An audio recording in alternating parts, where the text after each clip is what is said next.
दोस्तों, आज मैं आप लोगों को कुछ ऐसी किताबों के बारे में बताऊँगा, अगर जिसको आप लोग पढ़ लेते हो तो टीआरई 4 में आपका सिलेक्शन सुनिश्चित हो जाएगा। और फ्रेंड्स, आप लोग को पता होगा कि टीआरई 3 वालों का नियुक्ति पत्र 9 मार्च को बँटेगा। इसका मतलब है मार्च के आखिरी आते तक टीआरई 3 वाले अपने ट्रेनिंग पे चले जाएँगे। जैसे ही टीआरई 3 वालों का ट्रेनिंग होगा, मार्च के बाद अप्रैल में टीआरई 4 का संभवतः नोटिफ़िकेशन आ सकता है। ओवरऑल कहने का मतलब है कि अगर आप टीआरई 4 में बैठने वाले हैं, तो आपके पास केवल 2 से लेकर 3 महीनों तक का समय है और इस 2 से 3 महीनों में आपको अपने पढ़ने के सोर्सेज़ को, बुक्स को लिमिटेड करना पड़ेगा और जिन चीज़ों को पढ़ रहे हो, उनको बार-बार रिवीजन करना पड़ेगा। क्योंकि फ्रेंड्स, सिलेक्शन के लिए चीज़ों को बहुत ज़्यादा नहीं पढ़ना पड़ता, सिलेक्शन के लिए लिमिटेड चीज़ों को पढ़ना पड़ता है और उनका बार-बार रिवीजन करना पड़ता है।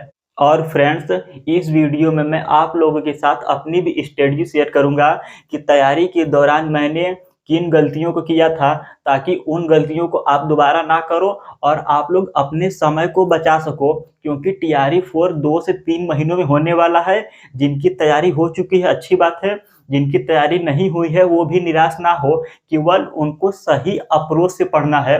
तो मैं अपने गलतियों को बताऊंगा ताकि आप लोग उन गलतियों को दोबारा ना करो। और साथ ही साथ पढ़ने के दौरान मैंने जिन अच्छी चीज़ों को फॉलो किया, मतलब कि जो चीज़ें मुझे सफलता दिलाने में मदद की, मैं उन चीज़ों को भी शेयर करूँगा ताकि उन चीज़ों को आप तुरंत फॉलो कर अपने समय को बचा सको और अपनी तैयारी को और बूस्ट कर सको।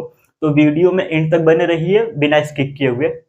नमस्कार दोस्तों, अगर आपने बीपीएससी टीआरई 4 को लक्ष्य बनाया है, तो इस वीडियो को ज़रूर देखिएगा। और मैं जिन बुक्स और सोर्सेज़ को आप लोगों के साथ शेयर करूँगा, वो सभी सोर्सेज़ और बुक्स ऑथेंटिक है। ऐसा मैं इसलिए कह रहा क्योंकि इन्हीं बुक्स और सोर्सेज़ से टीआरई 1, टीआरई 2 और टीआरई 3 में क्वेश्चंस आए हुए हैं। और जितने भी लोग मेरी वीडियोज़ को देखते होंगे, मैंने सभी क्वेश्चंस को प्रूफ के साथ अपने चैनल पे दिखा रखा है, क्वेश्चन और उसका प्रूफ। तो फ्रेंड्स, मैं जो सोर्स बताऊंगा वो ऑथेंटिक है। मैं फिर से कह रहा, टीआरई 1, टीआरई 2 और टीआरई 3 में इन बुक्स और सोर्सेज से एग्जाम में डायरेक्ट क्वेश्चन आए हुए हैं और टीआरई 4 में भी इन्हीं बुक्स और सोर्सेज से क्वेश्चंस आएंगे। फ्रेंड्स, अगर आप चैनल पे नए हैं तो चैनल को सब्सक्राइब कर सकते हैं। इसी तरह मैं टीआरई 4 के लिए स्ट्रेटजी वीडियो लाता रहता हूं ताकि आप लोग अपनी तैयारी को और बूस्ट कर सको। अब बात हम लोग करते हैं कि हम लोगों को अपनी तैयारी किस तरह से करनी है और किन बुक्स को पढ़ना है। तो इसकी शुरुआत हम लोग सबसे पहले करेंगे जीएस से। 40 नंबर के जीएस से शुरुआत करेंगे और जीएस जो होता है प्राइमरी में पूरे 120 नंबर का होगा।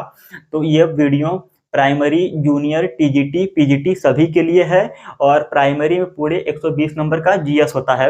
इस जीएस की स्ट्रेटजी के बाद मैं आप लोगों के साथ जूनियर में मैथ साइंस, एसएसटी, टीजीटी में मैथ साइंस, एसएसटी का स्ट्रेटजी वीडियो शेयर करूंगा। तो फ्रेंड्स, शुरुआत करते हैं जीएस की। फ्रेंड्स, जैसा कि टीआरई 3 का कट ऑफ आप लोग को देखकर पता चल गया होगा कि टीआरई 4 में सिलेक्शन लेना है तो सब्जेक्ट के साथ अपने जीएस को भी मजबूत करना पड़ेगा और जीएस में कम से कम 25 या उससे ज़्यादा स्कोर करना पड़ेगा। और मैं जीएस का अपना मार्क्स आप लोगों के साथ शेयर कर रहा। जीएस में मेरे 40 में से 31 नंबर थे। और मैं फिर से आप लोगों को कह रहा कि टीआरई 4 में सिलेक्शन के लिए जीएस में कम से कम 25 या उससे ज़्यादा स्कोर करना पड़ेगा। जीएस में पूरे 5 भाग होते हैं। पहला भाग हम लोग लेते हैं करंट अफेयर्स। करंट अफेयर्स की तैयारी कैसे करनी है। तो फ्रेंड्स, मैं फिर से आप लोग को कह रहा कि अगले 2 से 3 महीनों में टीआरई 4 का एग्जाम हो जाएगा। तो करंट अफेयर्स अगर आप यूट्यूब पे कहीं लाइव क्लासेस देख रहे हो, उसका नोट बना रहे हो, तो ये टोटली टाइम वेस्ट है। इससे आप लोग की प्रिपरेशन अच्छी नहीं होगी और आप लोग अदर सब्जेक्ट को तैयार नहीं कर पाओगे। और अगर मार्केट से हम लोग कोई मैगजीन वगैरह पढ़ते हैं तो वो बहुत ही बोर फील होता है। तो मैं करंट अफेयर के लिए आप लोग के साथ बता रहा कि करंट अफेयर के लिए आप लोग उत्कर्ष पब्लिकेशन की जो मंथली मैगजीन आता है, इसको पढ़िए। आप लोग देख लीजिए, ये उत्कर्ष पब्लिकेशन की मंथली मैगजीन है, आप लोगों को इसको पढ़ना है। और फ्रेंड्स, ये पूरे 65 से 70 पेज का है, आप लोगों को इतना नहीं पढ़ना है। इस मैगजीन का आखिरी केवल 3 से 4 पेज पढ़ना है। ये देखिए, 1 पेज, 2 पेज, 3 पेज, ये 4 पेज, केवल इन 4 पेज में 1 महीने का करंट अफेयर्स कंप्लीट हो जाएगा। तो हर मंथ का आप लोग का, जैसे जनवरी हो गया, फरवरी, मार्च, अप्रैल, एक महीने का करंट अफेयर्स आपको पढ़ना है। और मैंने जनवरी मंथ का करंट अफेयर्स का पीडीएफ टेलीग्राम पे उपलब्ध करा दिया है, और करंट अफेयर्स के वीडियो का लिंक आप लोग को डिस्क्रिप्शन बॉक्स में मिल जाएगा। आप लोग उस वीडियो पे जाके करंट अफेयर्स का पीडीएफ ले सकते हैं। और फ्रेंड्स, मंथली करंट अफेयर्स पढ़ने का फायदा है, पहला काम आपको लिखना नहीं पड़ेगा। दूसरा काम क्या है कि आप लोग अपने सुबह जब पढ़ाई की शुरुआत करेंगे तो रोजाना आधे घंटे पढ़िएगा। इससे 5 से 7 दिनों में आप लोग का 1 महीने का करंट अफेयर्स तैयार हो जाएगा और लिखना भी नहीं पड़ेगा। करंट अफेयर्स के लिए मैंने इसी स्ट्रेटजी को फॉलो किया था, और मैं आप लोगों को हाईली रिकमेंड करूंगा कि आप लोग भी इसी तरह से पढ़िएगा, क्योंकि हम लोग का प्राइमरी फोकस है सिलेक्शन लेना और टाइम को बचाते हुए। अब बात करते हैं दूसरा पोर्शन जो आता है राष्ट्रीय आंदोलन, इंडियन नेशनल मूवमेंट। तो फ्रेंड्स, मैं आप लोग को बता दे रहा, कभी भी किसी सब्जेक्ट में आप लोग 8 में से 8 नंबर नहीं ला पाओगे। कितना भी पढ़ लो, 8 में से 8 नंबर नहीं ला पाओगे। तो मैं आप लोगों को भ्रमित नहीं करूंगा। हम लोग टारगेट कर रहे हैं 8 में से 6 नंबर की। राष्ट्रीय आंदोलन के लिए आप लोग को क्या करना है कि महेश बड़वाल सर की बुक, ये देखिए महेश बड़वाल सर की बुक है, मैंने भी पढ़ा हुआ था। और मैं फिर से बता रहा, जीएस में मेरे 40 में से 31 नंबर थे, और मैंने महेश बड़वाल सर की बुक को पढ़ा हुआ था। आप लोग स्क्रीन पर स्लाइड भी देख पा रहे होंगे।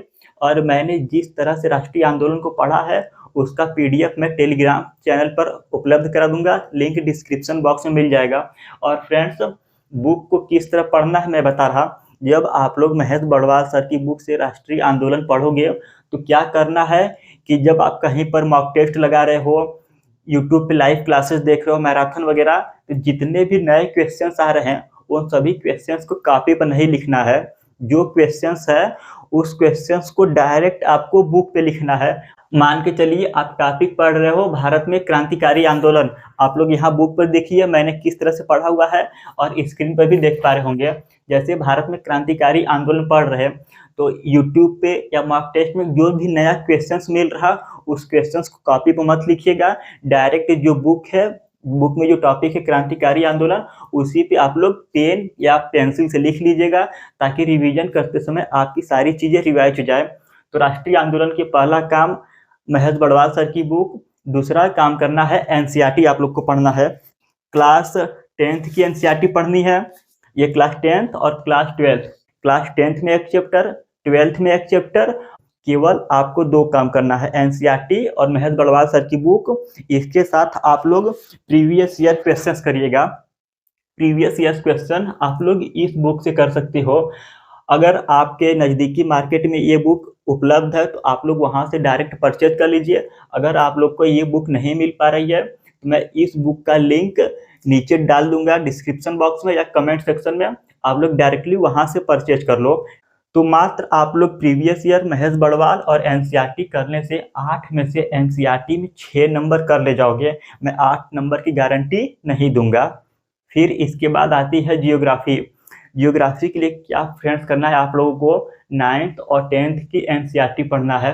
मैं आप लोगों को हाईली रिकमेंड कर रहा कि जियोग्राफी के लिए 9 और 10 पढ़िए। पढ़ने को 6 से लेकर 10 तक पढ़ सकते हैं, पर हम लोगों के पास बहुत ज़्यादा समय नहीं है। हम लोगों को 3 महीने यानी कि 90 दिन की स्ट्रेटजी बनानी है। तो उस 3 महीने के लिए आप लोग 9-10 की जियोग्राफी, साथ ही प्रीवियस ईयर्स के जियोग्राफी के क्वेश्चंस, और आपको साइड में एक बुक रखना है। आप लोगों के पास 2 बुक है, एक लुसेंट है और एक महेश बड़वाल की बुक है। तो मैं रिकमेंड करूंगा जियोग्राफी के लिए जो साइड बुक रखेंगे इसको रखिए, और इसमें से सारी चीज़ों को नहीं पढ़ना है।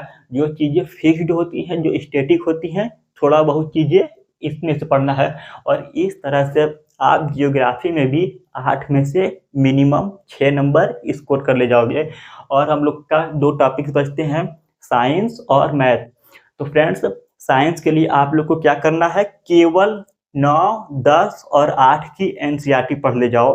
8, 9, 10 की एनसीईआरटी पढ़ लो, प्रीवियस ईयर क्वेश्चन कर लो।